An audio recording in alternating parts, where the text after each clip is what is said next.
Bien, bonjour à tous. Merci d'avoir répondu à l'appel du Tam Tam. Je m'appelle Stéphane Guédon, je suis coach chez Xebia. Je vais introduire Emery et Nicolas. Ce qu'on va vous montrer s'inscrit dans la transformation d'agilité à l'échelle de la Société Générale Banque d'Investissement. Vous avez en face de vous les représentants de la tribu qui a fini sa transformation. Alors, est-ce que c'est vrai? On verra. Vous nous le direz après. Pourquoi ils sont là? J'ai eu la joie de les accompagner quelque temps. Ce qu'ils vont vous montrer, ils l'ont fait par eux-mêmes. C'est leur histoire. Et je trouvais extrêmement intéressant qu'ils puissent participer, leur réussite, leurs difficultés, tout ce qu'ils ont appris, pour que peut-être vous puissiez faire ça chez vous et aussi raconter une belle histoire. Alors, je laisse la place à Edge of Scale. Oui, c'est ça. Merci Stéphane. Donc, moi, je suis Nicolas Bourgeois. Ça fait 4 ans que je travaille dans la DSI des financements à la Société Générale. Dans cette DSI des financements, on a commencé la transformation agile, puis continuous delivery, puis at scale depuis 3 ans. Donc là, c'est un état de l'art de ces 3 années. Et on va vous raconter ces 3 années de transformation interne. On commence, c'était l'âge des dinosaures, mais avant, je vais laisser Emery se présenter. Donc, bonjour à tous, je m'appelle Emery de Remise, donc ça fait 13 ans que je suis à la Société Générale dans le domaine IT et j'ai rejoint cette tribu il y a 9 mois et donc voilà, on va vous raconter un peu l'histoire de cette transfo qui dure depuis 3 ans et où est-ce qu'on en est. Donc je suis responsable de la tribu qui s'appelle Origination. L'origination, c'est tout le haut de la chaîne qui est le financement. Donc le financement, c'est quoi? Quand on rénove l'Arche de la Défense, il y a un petit budget à la clé et il faut financer. Quand on met en place une plateforme pétrolière, un centre commercial ou un champ d'éoliennes, on doit aller chercher du financement. Et donc c'est ce que fait notre business et nous, on les outille pour faire au mieux ce business.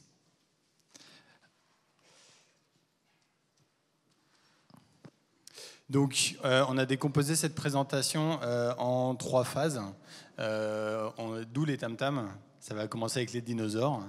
On évoluera ensuite avec la partie préhistoire pour aller vers l'Antiquité. Il y a vraiment une évolution step by step. Donc, on va répondre tout de suite à la question, est-ce qu'on a fini notre transformation? Non. Voilà, je pense que, fin du suspense, on est à l'Antiquité et je pense qu'il y a encore un certain nombre d'âges avant d'arriver à la cible. Mais déjà, les 3 premiers âges sont assez passionnants, donc on va vous les raconter. Enfin, je voulais rajouter qu'on a profité d'un contexte qui était super favorable dans l'entreprise pour le faire. La DSI, au sens large de la Société Générale, a lancé une révolution digitale, a lancé la transformation des pratiques de travail. Et en fait, il y a 3-4 ans qu'on a commencé ça, en fait, nos clients, nos métiers internes sont venus nous voir pour justement monter une nouvelle plateforme informatique. Donc on a pu partir, je dirais presque greenfield, sans rien. Et tout ça, ça s'est mis en place en même temps. Donc c'était quand même beaucoup plus facile que de partir d'un legacy qu'on avait aussi. On n'est pas parti que de nouvelles choses, mais de partir que de ça. Donc c'est là que c'est intéressant de pouvoir compiler toutes ces briques-là pour pouvoir, in fine, arriver à cette transformation. Après, du coup, pour compléter, vous imaginez que notre système d'information au sein de la BFI de la Société Générale, c'est pas que des nouvelles plateformes, on a pas mal de legacy, comme tout le monde, et donc on amorce cette transformation évidemment sur la partie legacy. Et d'ailleurs, il y a une presse aujourd'hui sur comment passer du monolithe à du microservice, qui est clairement un enabler. Alors la préhistoire, c'était quoi? Je pense que vous avez tous connu ça, on va pas passer trop de temps dessus, mais c'est les équipes qui sont classiquement orientées par application, qui sont dans des silos, donc forcément ça a des grosses contraintes, notamment par l'expertise des gens par application et pas cross-application, de ne pas pouvoir passer les personnes de l'une à l'autre facilement, d'avoir des frictions entre des équipes plutôt développement, des testeurs, des application support managers, qui donc ont chacun leur propre activité et ne s'occupent absolument pas du reste de ce qui se fait ailleurs. Donc forcément c'est un frein surtout quand on veut augmenter la taille de notre delivery, aller plus vite, apporter de la valeur pour le métier. Et donc forcément, en partant de là, on s'est dit comment on peut faire pour absorber la croissance de notre métier et la révolution de la plateforme qui restait à construire. Donc on va juste pour vous donner des choses que vous connaissez aussi, c'est 3 types de profils assez classiques qu'on avait dans nos équipes. Un développeur qui est très, on va dire, focusé sur son delivery, sur son code, qui n'en a rien à faire de savoir ce qui se passe à côté. La production, c'est quelque chose qu'il a oublié. Lui, dès qu'il peut mettre son code en UAT et après derrière, c'est plus son problème. Le nombre de bugs récupérés par les testeurs derrière, ça l'intéresse pas.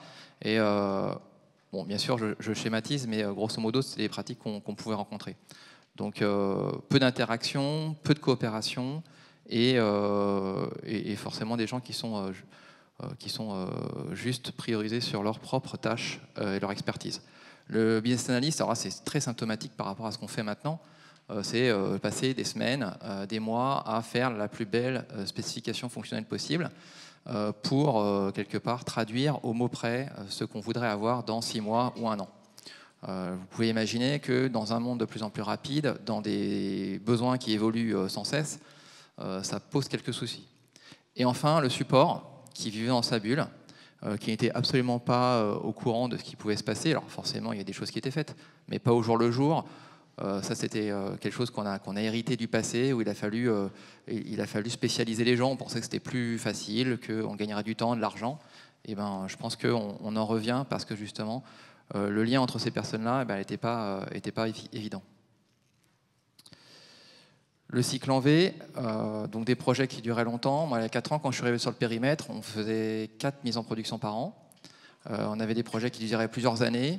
J'en ai un en tête qui a duré 6 ans, qui a été mis en prod au bout de 6 ans, parce qu'en fait, entre-temps, le métier, à chaque fois, tous les ans, se disait c'est pas vraiment ce qu'on veut. Je ne vous raconte pas le nombre de millions d'euros qu'on a cramé là-dedans, pour in fine que ce soit quasiment pas utilisé aujourd'hui. Parce qu'entre-temps, tout a changé. Qu'en 6 ans, les gens ont évolué, les métiers ont évolué et qu'on a mis ça de côté. Et je pense que quand on regarde en arrière, combien, et je pense de votre côté c'est pareil, combien de projets ont réellement été utilisés, combien de projets ont été efficaces pour le métier. Je pense que chez nous, c'est une petite part. Et tout ça, ça a poussé à essayer de comprendre comment on pouvait faire mieux demain.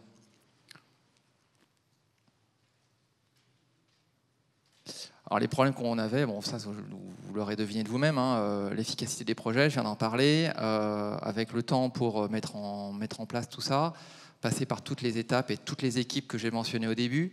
À chaque fois, il y avait un gros temps de coordination, de passage d'équipe à équipe, de formation des gens, parce que les gens ne voyaient pas ce qui se faisait avant, de prise en compte du métier de toutes ces personnes-là. Donc une efficacité qui était vraiment faible. Une valeur pour le métier. Aujourd'hui, on parle beaucoup de valeur. Je pense que ça fait 1 an, 2 ans, ce mot-là revient systématiquement à la bouche des gens. Peut-être des fois trop, mais en tout cas, on voit bien que c'est devenu vraiment ce qui est le plus important. En tout cas, ce qu'on pense être le plus important. Et je pense que c'est normal. Je pense qu'il y a 4 ans, ce n'était pas le cas. Je pense que si on regarde dans le rétroviseur, ce n'était pas du tout le cas. On était plutôt focalisé sur le projet et informatiquement la solution, est-ce qu'elle allait être bien ou pas pour nos utilisateurs, mais pas forcément parce que ça allait avoir comme ROI. On se pose plus la question aujourd'hui. Je pense qu'on pourrait faire mieux, mais ce n'était pas le cas il y a 4 ans. Et enfin, de par justement cette structure et cette organisation, je pense, c'est une conviction personnelle, que ça a mené à faire des applications monolithes. Et donc il y a 10 ans, et encore jusqu'à chez nous il y a 3-4 ans, on faisait ça. Un projet, une application quelque part qui durait pendant très longtemps et on faisait un monolithe qui avait pour un besoin précis. On n'imaginait pas que le besoin pouvait changer, ou en tout cas on le pensait, mais il n'y avait rien qui était structuré pour ça. Donc le fait de développer ça de façon monolithique, forcément après, ça a des coûts, c'est peu évolutif, et les équipes, ça les empêche, je dirais, encore plus d'être agiles. Et ça les motive pas pour l'être en tout cas. Donc ensuite, météorite. Gros choc où on passe à l'âge préhistorique et donc à une partie d'équipe agile. Donc nos feature teams, puisque c'était le nouveau nom, elles sont constituées de façon assez classique d'un product owner qui est côté métier, on reviendra plus tard sur le sujet, du tech lead qui est ultra central dans notre organisation, d'un UX, d'un BA ou proxy product owner, de nos devs, donc chez nous on appelle ça des software engineers depuis pas longtemps, du QA, du DevOps et du support. Donc voilà la constitution, il n'y a rien de révolutionnaire, vous avez tous lu ça. Quelques éléments clés néanmoins dans la façon dont on le voit. Donc, les devs chez nous, c'est vraiment ce qu'on appelle les artisans, des craftsmen, donc qui sont énormément orientés test dès le début. On est beaucoup sur le behavior. On a beaucoup de pairing, donc toutes les pratiques que vous connaissez très probablement en pair, en mob programming, etc. On pousse beaucoup, énormément. Sur le sujet, on a des gens qui sont pragmatiques aussi dans les discussions, dans les échanges. C'est important avec le métier qu'on tire au quotidien. Voilà. Le rôle du tech lead qui est complètement pivot chez nous, vraiment, c'est la personne clé au sein de la feature team. En dehors des skills de développement, puisqu'il passe 50% de son temps, il y a un vrai travail sur le partage, dans tous les sens du terme, le partage au sein de la feature team, le partage avec les nouveaux arrivants, le partage avec le reste du chapter, voire de la ligue. Et plus large aussi, ça c'est nouveau clairement à la Société Générale, on recrute de plus en plus des tech leads qui sont des speakers, des gens qui vont, comme aujourd'hui, évangéliser. Donc aujourd'hui, on en a un certain nombre qui viennent parler et c'est fondamental. C'est aussi fondamental parce que le tech lead, il a un rôle complètement clé avec le business. Donc toute la feature team est en face du business, mais le tech lead encore plus que les autres. Et le BA, alors il a gardé le même nom, encore que nous on l'appelle Proxy Product Owner, mais son job a quand même sacrément changé puisqu'on est sur un rythme beaucoup plus rapide, avec des skills qui tournent beaucoup autour du slicing, de la priorisation, écrire un certain nombre de user stories, de travailler sur le BDD, de répandre aussi la connaissance fonctionnelle au sein de la feature team. Ça c'est un gros enjeu sur lequel d'ailleurs on n'est pas encore méga bon, on a encore du travail là-dessus. Parce que on a un côté très très tech. Je pense que l'équilibre tech et métier qu'on avait à une époque, aujourd'hui on en a poussé le barre-centre très fort côté tech et on a un besoin de revenir aussi côté métier parce que c'est toujours une histoire d'équilibre avec le métier. Et puis son rôle il est beaucoup plus complet dans le cycle qui est beaucoup plus court, donc il va clairement jusqu'à accompagner le QA dans la partie test et il prépare les démos, moment clé dans le cycle de travail. 3 autres rôles qui ont été transformés, même si parfois ils gardent le même nom. Donc le testeur avant, il était clairement dans un silo, souvent dans une équipe de testeurs. Aujourd'hui, il est complètement embarqué. Chez nous, c'est peut-être celui qui a la vision d'ensemble la plus forte sur la plateforme, puisque dans la partie test, on va devoir faire toute la non-régression sur l'ensemble de la plateforme. Il a évidemment un esprit très très fort d'automatisation, donc ça c'est le cas pour ces 3 rôles qui existaient hier, mais qui aujourd'hui, en termes de mindset, ont été complètement bouleversés.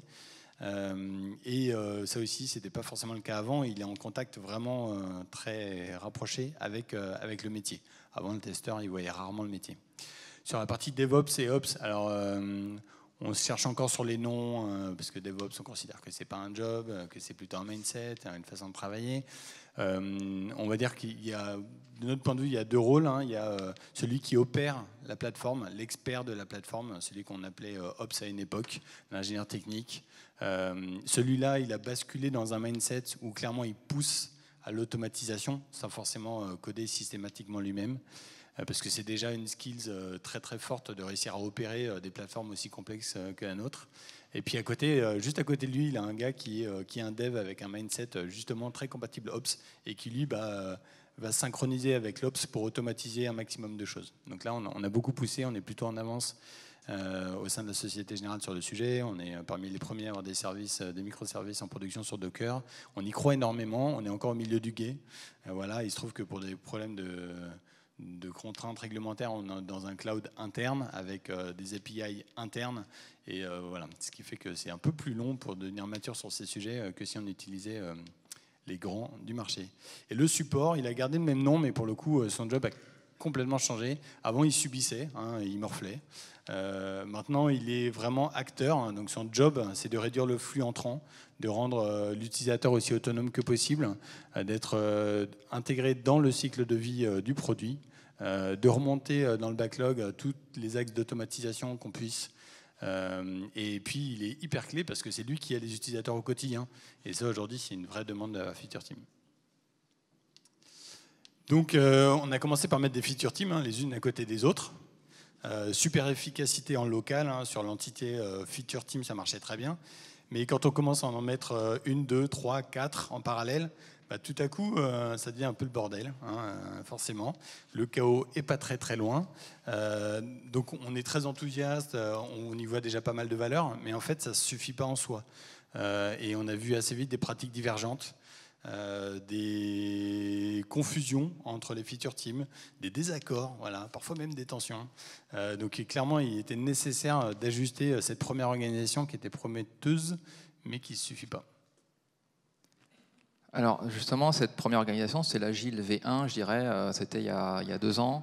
Ça marchait très bien, comme l'a dit Aymeric, on était sur des applications un peu différentes. En gros, une équipe, une appli, chacun est dans son coin, et ça peut fonctionner.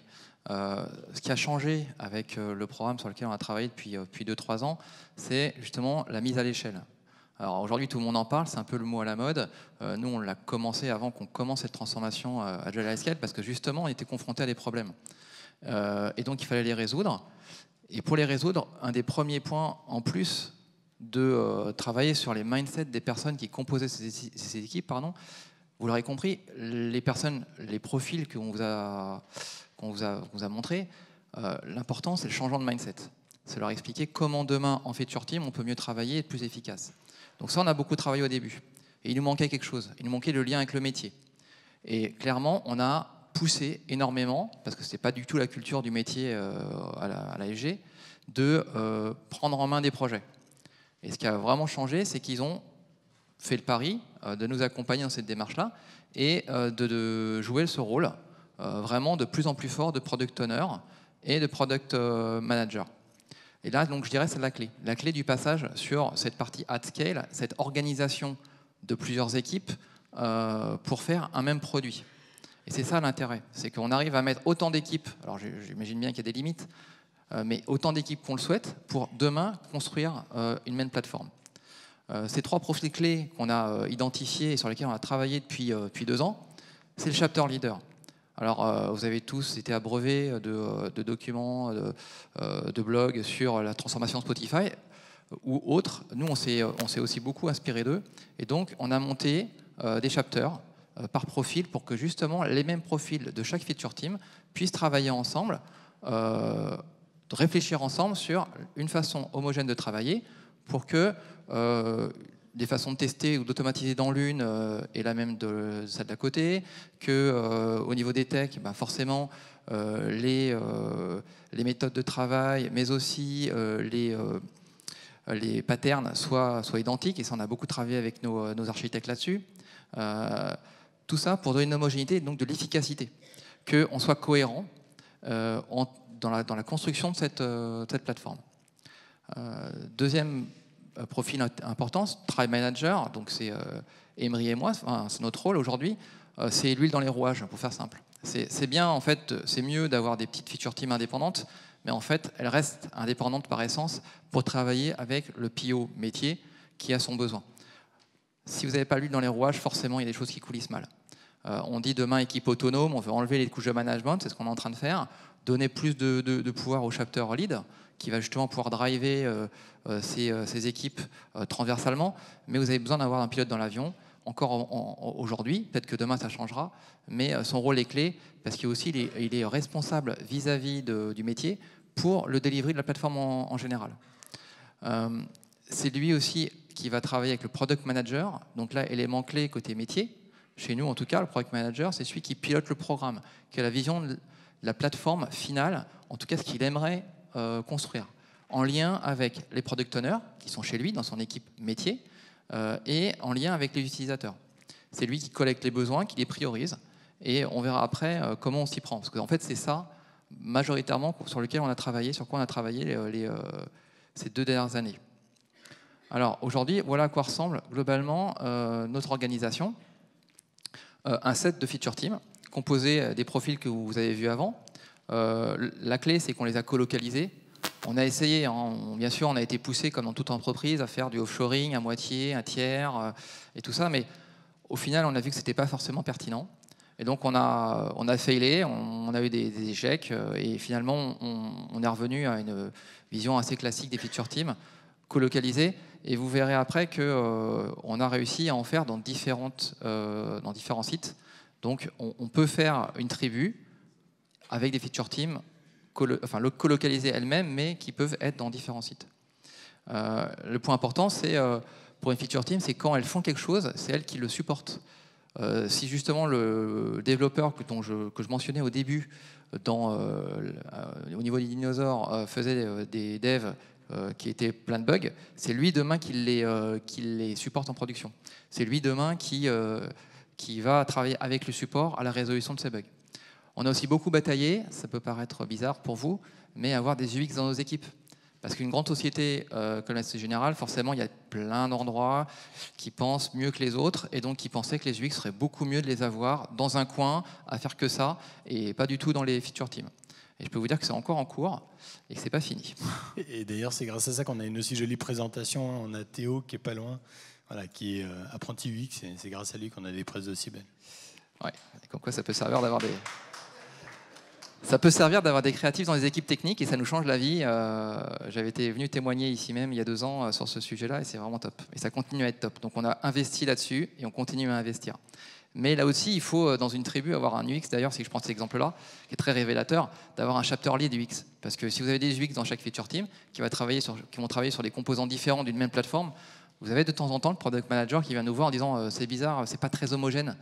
Et donc il faut quelqu'un qui soit ce gardien du temple. Et ça fait plusieurs années qu'on voudrait le mettre en place. Et j'espère, je croise les doigts, qu'on va pouvoir le faire début d'année prochaine, d'avoir cette UX transverse qui va gérer toute la partie UX de la plateforme, mais en gardant des UX dans chaque feature team. Voilà. Bien sûr, ce sont des équipes worldwide, colocalisées, je l'ai dit, et donc qui doivent être maintenues le plus possible stables pour que les gens apprennent à travailler ensemble. Et ça, pour nous, c'est un vrai défi, parce que comme beaucoup de grosses sociétés, on a des prestataires. Et donc les prestataires, ça reste pas beaucoup dans les équipes. Et donc là, en termes de montée en maturité, ça pose un souci. Voilà aujourd'hui, je dirais, l'état de l'organisation dans lequel on est. C'est pas fini. On a encore du travail. Comme disait Emery, enfin, j'en suis persuadé, on ne peut pas dire aujourd'hui on est at scale, transformé, on est les meilleurs du monde, en tout cas dans le petit monde à nous. Mais je suis persuadé qu'il faut continuer à évoluer et c'est pour ça que depuis 2-3 ans, je pousse les équipes, moi-même, pour venir à des conférences, voir les gens, comment ils bossent, pour s'inspirer et continuer à progresser dans ce modèle-là. Il faut le faire évoluer. Donc aujourd'hui, on a sur le programme Origination 5 équipes à Paris qui travaillent ensemble et vous avez plusieurs équipes à Bangalore, 4, qui elles-mêmes sont donc colocalisées, fournissent des features pour nos clients. D'ailleurs, il y a 2 semaines, nous étions tous clients internes et IT, Emery et moi, à Bangalore, pour rencontrer les équipes. C'était la première fois qu'on arrivait à déplacer des gens du métier là-bas, pour justement travailler avec eux, leur faire passer des messages, leur donner plus de visibilité sur ce qui se passe, parce que ça, c'est la clé. Pour réussir un bon produit, il faut qu'on vous dise ce qu'il faut faire et la vision de ce produit-là. On a gardé pour l'instant, ce que vous voyez en bas du slide, on a gardé 2 fonctions qui sont encore un peu trop transversales et qu'on n'a pas réinclus dans les feature teams, qui sont le support et la partie DevOps. On est en train de le faire, on va faire des tests. On ne veut pas faire du Big Bang parce que voilà, on n'est pas forcément encore assez agile globalement dans la structure pour pouvoir le faire. Et voilà, pour cette partie-là. Check. On a encore des problèmes. Vous l'aurez compris, on n'en est que, pour moi, au milieu du chemin. Le problème qui reste à tacler, le premier, c'est la maturité du métier. On vous a dit, on a fait des progrès, on a un product manager, on a des PO, mais ce n'est pas encore des jobs full-time pour eux. Parce que c'est une transformation qui est arrivée de l'IT, et on commence à les embarquer dans cette transformation depuis 1 an, et petit à petit à les évangéliser.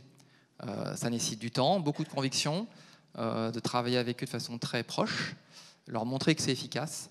C'est comme ça qu'on va arriver de plus en plus à les embarquer pour qu'ils dédient du temps dessus. Parce que c'est la clé. Hein. Aujourd'hui, les PO chez nous, ils ne sont pas full-time. Vous n'avez pas un PO par feature team, vous avez un pour 2 feature teams. Donc forcément, le temps qu'ils y passent, c'est pas assez pour réussir à ce qu'on soit efficace. En tout cas, c'est ma conviction.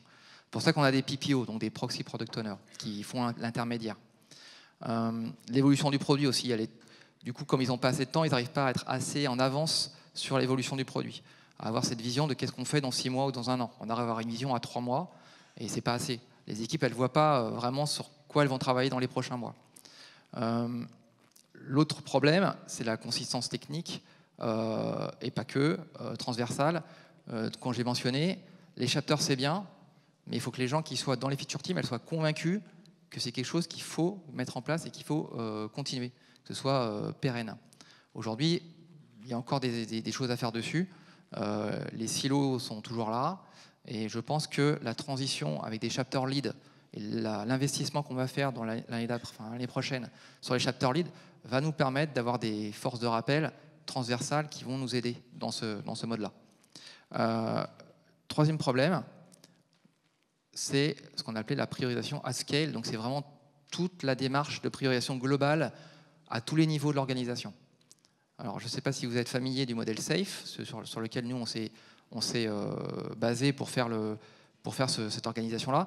Moi, il y a 3 ans, justement, quand on commençait à avoir des problèmes, j'ai été me renseigner sur le net, je suis tombé sur SAFE, j'ai trouvé ça très pédagogique, et je me suis inspiré de ça pour essayer de monter cette priorisation, parce que c'est vraiment, s'il y a une chose que vous devez retenir de cette présentation, c'est ça, c'est que si on veut être une entreprise agile, pas que l'IT, pas que des petites unités différentes, il faut prioriser à tous les étages. Quand je dis tous les étages, c'est, alors prioriser le backlog de l'équipe, c'est bien, mais si vous avez plusieurs équipes qui travaillent sur un même programme, il faut prioriser au niveau du programme tous les grosses MMF, alors si ça parle à tout le monde, ou Epic de ce programme-là, le mettre dans le bon sens, qu'est-ce qui a le plus de valeur, regarder par rapport aux équipes lesquelles vont pouvoir les prendre à quel moment.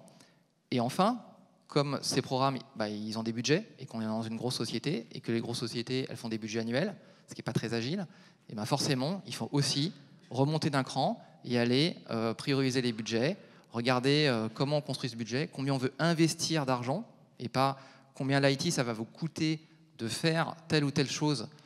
Et derrière, après, on vous regarde si vous avez bien géré votre budget. Non, c'est plus ça le paradigme. Le paradigme, il a changé. Il faut qu'on arrive à expliquer à notre métier c'est de l'investissement.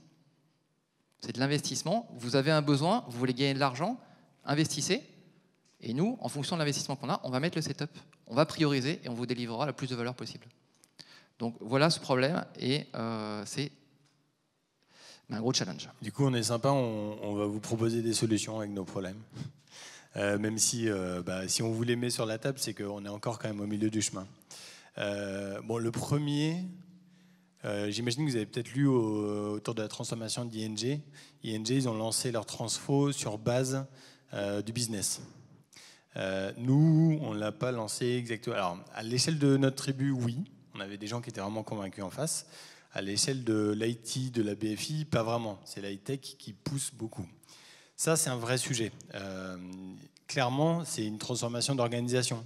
Petite anecdote, je pense que je n'ai pas le droit de le dire, mais c'est pas grave. Au début, notre programme, il s'appelait High-Tech at Scale. Donc High-Tech, c'est l'organisation IT chez nous. Et puis au bout de 2 mois, on leur dit quand même, les gars, vous n'avez pas compris, c'est une transformation d'organisation. Donc maintenant, ça s'appelle Agile at Scale. Voilà. Mais c'est symptomatique, en fait. C'est pas une transfo de l'IT. Et c'est pas du tout une transfo que de l'IT. On reviendra dessus, mais pour le coup, il faut vraiment embarquer le business. Et ça, c'est nouveau. Parce qu'avant, on était dans des silos bien confortables, où il y avait l'IT, il y avait le métier. On se parlait, on faisait des sponsor co, on faisait des steer-co, mais bon, pas trop souvent quand même, on ne vivait pas ensemble. Et là, ce paradigme, il faut absolument le changer, sinon ça ne marche pas. Pour faire ça, du coup, nous, IT, il y a tout un job à faire pour basculer en mode évangéliste, pour le coup. Donc, on doit devenir vraiment des porteurs de la parole. Ça fait un peu secte, mais il y a vraiment un côté à convaincre. Et une fois qu'ils sont convaincus, une fois qu'il y a la confiance, c'est quand même un truc de dingue. Moi, c'est le premier bénéfice que j'ai vu en arrivant dans ces équipes-là. Avant, j'avais systématiquement en face de moi du business qui challengeait notre organisation, notre budget, nos coûts, etc., notre façon de sourcer. Là, il y a une confiance. Clairement, il y a une confiance. On a les clés. Voilà, le sourcing, ils en font partie. Les décisions, voilà, ils connaissent toutes nos feature teams. Donc, c'est un nous. C'est pas eux et nous. C'est très différent en termes de posture. Néanmoins, nous, on est quand même parti, comme toute grosse boîte du CAC 40, on a transformé des gens du métier, on essaie de transformer des gens du métier en product owner. C'est con parce qu'accessoirement, le rôle de product owner, c'est un vrai métier. Hein. Il y a des gens qui font ça très très bien sur le marché. Mais du coup, ils n'ont pas l'expertise non plus du produit. Donc, on essaie de convertir des gens vers ce rôle de product owner et de product manager. C'est pas simple. On est encore au milieu du gué. D'ailleurs, on est en train de faire intervenir une boîte externe pour nous aider à passer une seconde étape. Et on a encore beaucoup de travail là-dessus parce que souvent nos product owners, hein, typiquement, c'est aussi des anciens de l'IT. C'était le super billet qui est passé côté métier. Et le super billet qui était côté métier, qui était côté IT et qui est passé côté métier, bizarrement, il vient avec une solution. Il vient pas avec un besoin. Donc voilà, il y a un gros travail de coaching au quotidien. Mais comme il y a la confiance, ils nous écoutent et ils pivotent. Mais on a encore pas mal de boulot. Donc il ne faut pas hésiter à se faire aider en termes de coaching sur le sujet. Je pense même qu'à un moment, on arrivera à les convaincre de faire un sourcing mix avec des experts et des vrais product owners. On a la foi. On y revient après, je crois, mais il y a vraiment des instances. Oui, on y revient après en termes de priorisation. Ok. Deuxième problème sur lequel on a trouvé une solution. Après, c'est pas rocket science, hein, ça existe, mais c'est la consistency transversale. Comment est-ce qu'on arrive à être cohérent au sein de la tribu. Donc, on avait démarré c'est une transfo qui a démarré sans chapter et sans guild assez vite.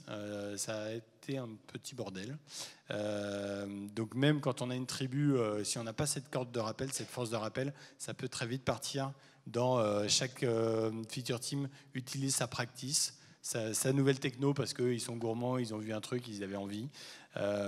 Évidemment, la barrière de langue entre Paris et Bangalore, la distance, la zone géographique, alors là c'est un régal. Déjà que c'est compliqué de travailler entre location, alors là en mode feature team, voilà, c'était devenu là aussi eux et nous. Donc clairement c'est une force de rappel indispensable de notre point de vue, avec une importance qui est complètement clé. Et c'est pas que des instances de practice. On est vraiment sur des instances de décision. Voilà, c'est la décision de l'orientation technique. Elle se passe au niveau du chapter et de la guilde. Donc c'est super clé.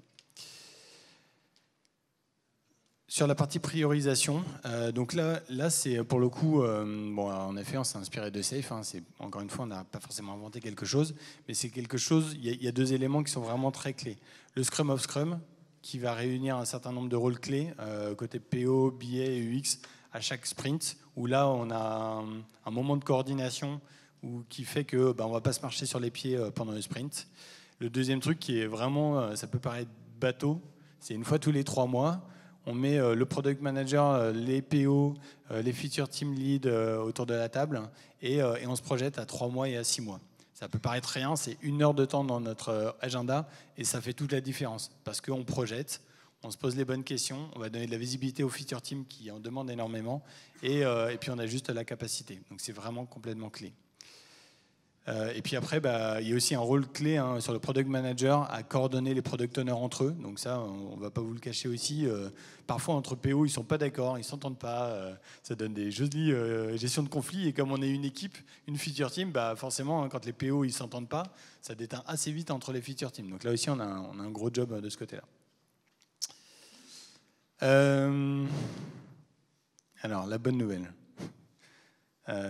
Opérer cette transfo, c'est s'assurer un feedback assez incroyable côté équipe. On y reviendra, mais la première clé, c'est qu'on a descendu au maximum la décision. La décision, par défaut, elle se passe sur le terrain. Le recrutement, les choix techniques, le cadencement, les chiffrages, tout ça se fait sur le terrain. Et par défaut, on a confiance, il n'y a pas de discussion autour du sujet. Donc en termes d'autonomie et de responsabilité, c'est très très fort parce que aussi quand ils se plantent, on est là pour assumer, c'est notre job. Mais ils assument en tant que feature team, ils évoluent, ils grandissent. En termes d'expertise, ça a été super clé aussi. Pour le coup, ils ont grandi très très fort, ils se sont challengés. On reviendra à la partie sourcing après, mais c'est très très puissant en termes d'expertise puisque ça tire toute la feature team vers le haut. Pareil. Faire partie de ce type d'éléments en termes de sense of belonging, du sens, est très très fort. Puisqu'avant, je faisais partie d'une grosse équipe de dev, j'étais un parmi X. Là, non. Pour le coup, toute personne est super clé. Alors, ça pose d'autres problèmes, mais toute personne est ultra clé dans le dispositif. Et puis, c'est fun, honnêtement. Ça bouge tous les jours. C'est sportif. Et voilà, c'est vraiment sympa.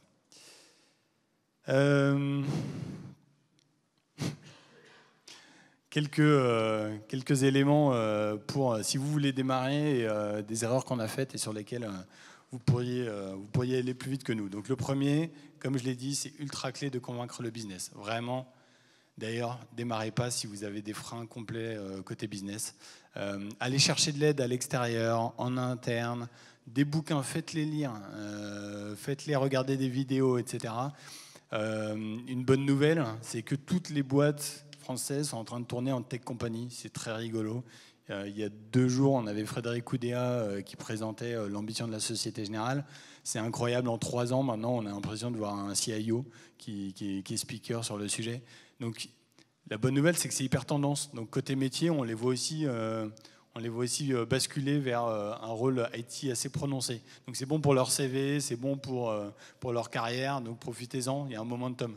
Ça restera peut-être pas comme ça. Il y a un moment où ils comprendront que c'est pas non plus des IT, mais en attendant, profitez de ce moment-là. Aller chercher de la connaissance, il faut s'appuyer sur des relais forts en termes de connaissances. Donc on en parle après, je crois, mais nous, on allait beaucoup chercher des experts sur le marché.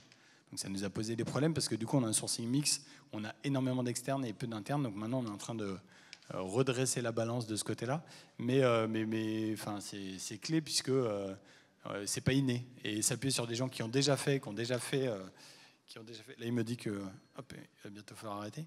Ça nous fait gagner énormément de temps. Alors oui, le staffing, j'en parle juste après, c'est clairement un challenge pour le coup. Recruter, on y passe énormément de temps avec Nicolas, avec les tech leads, etc. Bon, je pense que vous êtes tous dans la même situation. Néanmoins, si on y passe du temps, de l'énergie, on trouve des profils absolument fabuleux. On ne vous dit pas non plus de virer tout le monde. Gardez les bons. Et puis faites-les grandir, pour le coup. Donc on a eu pas mal de turnover. Voilà. Mais faites-les grandir. On a eu pas mal de turnover parce qu'on ne s'était pas équipé non plus en termes de training, d'accompagnement, etc. Et puis c'était plus rapide. Pour le coup, entre former quelqu'un en interne, voilà, il y a un retour sur investissement à court terme. En revanche, à moyen terme et à long terme, c'est moins vrai. Je pense aussi qu'il y avait des gens qui ne s'y retrouvaient pas dans cette nouvelle façon de travailler et puis qui ont préféré aller voir ailleurs, continuer dans leur propre façon de faire. Donc je pense que d'un commun accord, je pense que c'était plutôt pas mal. Mais je rejoins Emery, le recrutement, d'avoir les bonnes personnes aux bons endroits, des gens qui vous challengent au quotidien, je pense que c'est clé pour la réussite de la transformation. Donc on a parlé des chapters et des rôles de chapter lead. Donc le chapter, faites-le dès le début. Je pense qu'il n'y a vraiment pas de discussion. Après, si vous arrivez à avoir des chapter lead à temps plein, ça donne quand même une capex qui fait gagner en fait énormément de temps. Donc c'est un investissement, c'est de l'argent, c'est cher, mais ça fait gagner énormément de temps parce qu'il aura un backlog, il pourra animer sa vision, il pourra faire grandir l'équipe et en fait c'est un accélérateur de dingue. Peut-être qu'on reviendra un moment avec un chapter lead qui n'est pas temps plein, mais là pour l'instant on a des backlogs qui débordent et clairement ce rôle il est ultra clé chez nous. Bon, évidemment, valoriser l'expertise, bon, c'est bateau, mais voilà, on était dans une grande banque, il y en avait une belle pyramide hiérarchique avec énormément de managers. La décision a été prise tout en haut et tout en bas, ils assumaient ou ils subissaient. Donc ça, on est en train de le casser assez fortement et on a eu un gros changement de mindset d'ailleurs au sein de l'IT de la Société Générale BFI. Dernier point qui est super important, surtout qu'il doit y avoir des managers dans la salle. En tant que manager, souvent on se dit ah ouais, il faut que je transforme mes équipes, etc. Mais bon, moi, je sais déjà honnêtement. Enfin, j'ai déjà lu sur le sujet. Non. En fait, tout le monde doit pivoter. Il n'y a pas un seul job qui n'a pas pivoté. Donc voilà, manager inclus. Il faut bouger. Et puis comme on disait, là on fait une presse. On pourrait croire qu'on y est, mais j'ai aucune idée de ce que sera mon job dans 2 ans. Aucune idée. C'est ça qui est marrant. Et c'est fun, et du coup c'est cool, mais il faut bouger quoi, pour le coup, et ça va beaucoup plus vite que... Je me souviens qu'à une époque on disait tu auras 3 ou 4 jobs dans ta vie, je pense qu'en fait c'est plutôt 40, quelque chose comme ça. Donc ça bouge quasiment tous les 2-3 ans, et voilà, il n'y a pas de secret, il faut pivoter. Je pense qu'on a fait le tour. Un mot pour la fin, qui traduit ce qu'on a essayé de faire passer au travers de la presse, c'est le mindset. C'est Il faut avoir les gens autour de vous pour cette transformation qui y croient et qui ont envie de changer. Et voilà. Merci pour votre écoute.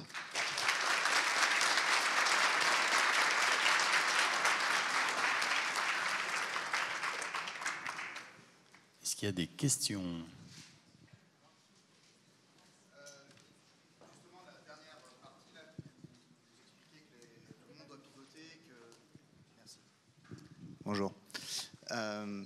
La dernière partie où vous expliquez que justement tout le monde doit pivoter, que tout le monde va avoir un nouveau métier, tout le monde change de métier. Et juste avant, vous parlez justement de trouver de l'expertise sur le marché, d'embaucher justement, d'insourcer de l'expertise. Comment vous avez géré justement ça ? C'est-à-dire que c'est des métiers qui sont pas forcément nouveaux, mais qui sont récents. Trouver des experts sur des métiers récents, c'est quand même assez compliqué. Que ce soit sur tous les niveaux de la chaîne, que ce soit du DevOps jusqu'à du coach agile, comment vous avez réussi à résoudre ce problème ? Alors, quand on a commencé il y a 3 ans à peu près, donc comme ça a été comme vous avez vu, par étapes, en fait, on n'a pas eu besoin. L'avantage, c'est qu'on n'a pas essayé de chercher tous les profils en même temps, déjà. Après, on est à la Xebicon, c'est organisé par Xebia. Je pense que c'est notamment avec des sociétés comme Xebia et d'autres, il y en a d'autres, qu'on peut être accompagné, on peut trouver des bonnes idées, être en relation avec d'autres managers, d'autres sociétés qui font la même chose. Et en fait, on a été pioché à droite, à gauche, et on a essayé de se faire une conviction. Au début, on ne savait même pas qui c'était, c'est mon rôle.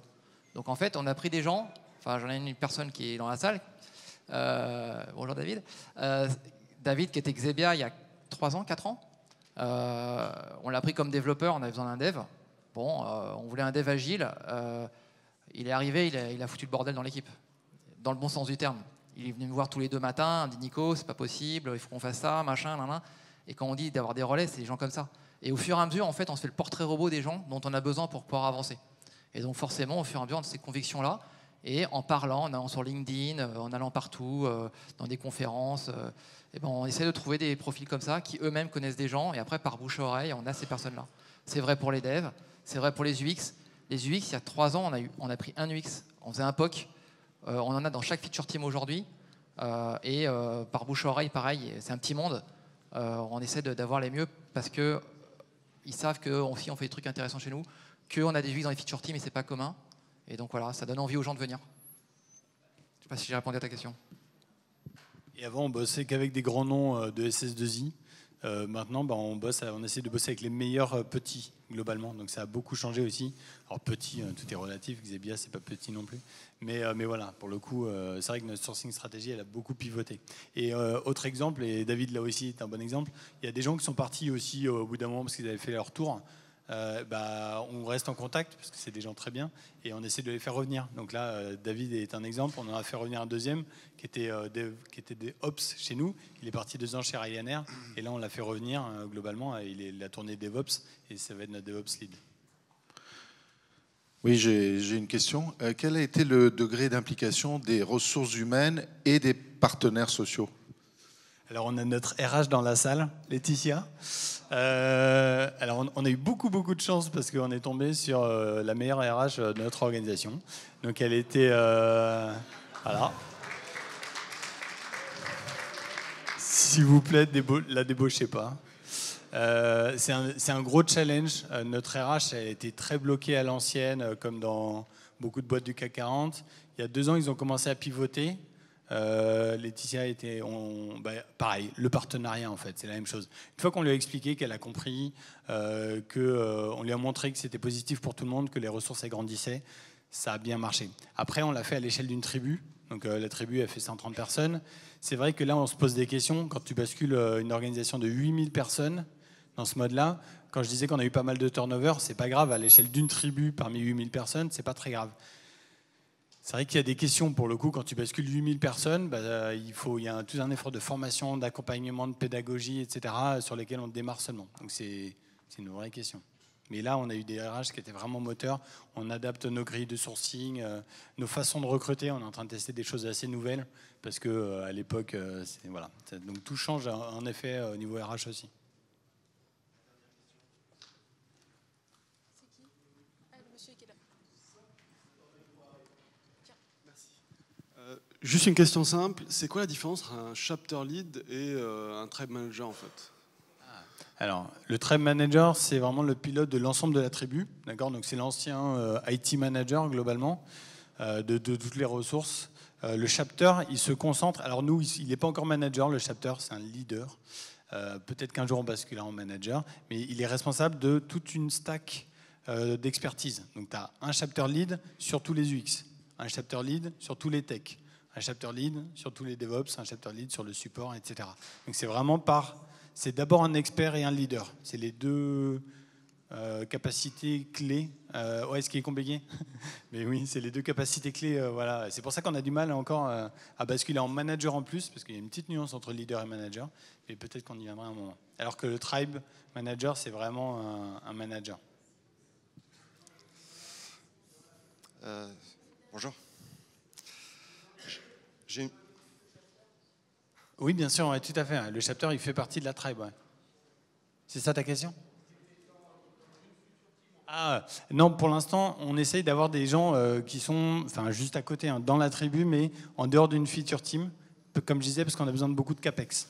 Après, on peut, pour le coup, on peut, mais là, ils ont des tels backlogs que pour l'instant, ils sont... ouais, c'est vrai qu'on ne l'a peut-être pas bien représenté, mais il est vraiment juste à côté. Ouais, c'est vrai qu'on ne l'a pas représenté comme ça. Mais il n'est pas dans la feature team, il est dans la tribu, mais il pilote en transversal. Bon, il est assis dans les feature teams. Mais... Bonjour. Question sur les feature teams. En fait, comment vous gérez les plans de charge des ressources qui interviennent pas à 100% sur un projet, notamment les UX, parfois les Ops. Donc, je pense que c'est un peu compliqué, mais j'aimerais bien avoir votre retour d'expérience. Alors, aujourd'hui, comme je vous le disais tout à l'heure, en fait, tout le monde est dans une feature team, à part les Ops, je vais y revenir. Donc, les UX, ils sont dans la feature team. Donc, leurs charges, ils sont à 100% dédiés pour le projet. Ils ont forcément des choses à faire sur le projet qui sont complètement alignées avec leur équipe. Alors après, il peut y avoir plusieurs activités. C'est vrai pour tous les profils fonctionnels, si je mets les UX dans la partie fonctionnelle. C'est qu'ils vont avoir à la fois à travailler avec le métier sur la vision des prochains mois, okay, de déblayer le terrain, de débroussailler ce qu'il a devant lui, et en plus de travailler au quotidien avec les équipes en regardant ce qui est produit par les équipes techniques. Donc il y a ces deux choses-là.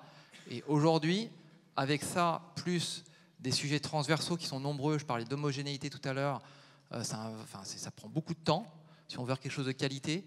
Du coup, aujourd'hui, on a essayé d'ailleurs de mettre un UX pour 2 feature teams en disant t'es dans les deux, ça marche pas, c'est le bordel, priorisation, machin, donc c'est pas la peine. On préfère changer, réduire la voilure par feature team, et c'est des discussions avec le métier, et eux-mêmes sont très bien positionnés aujourd'hui, car très embarqués, pour voir l'efficacité du modèle. Et c'est les premiers qui nous disent « votre truc, ça marche pas, on a du mal ». Donc UX, tous les profils qu'on a mentionnés par feature team, DevOps, c'est un peu différent. Ils sont là pour donner des capacités d'automatisation pour les feature teams. Donc on a vraiment essayé de renverser le modèle dans le mode où le DevOps, dans 1 an, 2 ans, j'en sais rien, normalement, il devrait disparaître. Il travaille à sa propre disparition pour que demain, on ait une plateforme qui soit complètement automatisable et automatisée dans le mode, le pipeline environnement, pouvoir mettre les choses en production sans problème, faire du blue-green deployment, etc. Donc tout ça, il a son propre backlog. Il travaille comme une petite feature team indépendante avec son backlog, et en parallèle, il prend en compte des besoins des autres équipes qui viennent en disant voilà, j'ai tel problème. Voilà, exactement.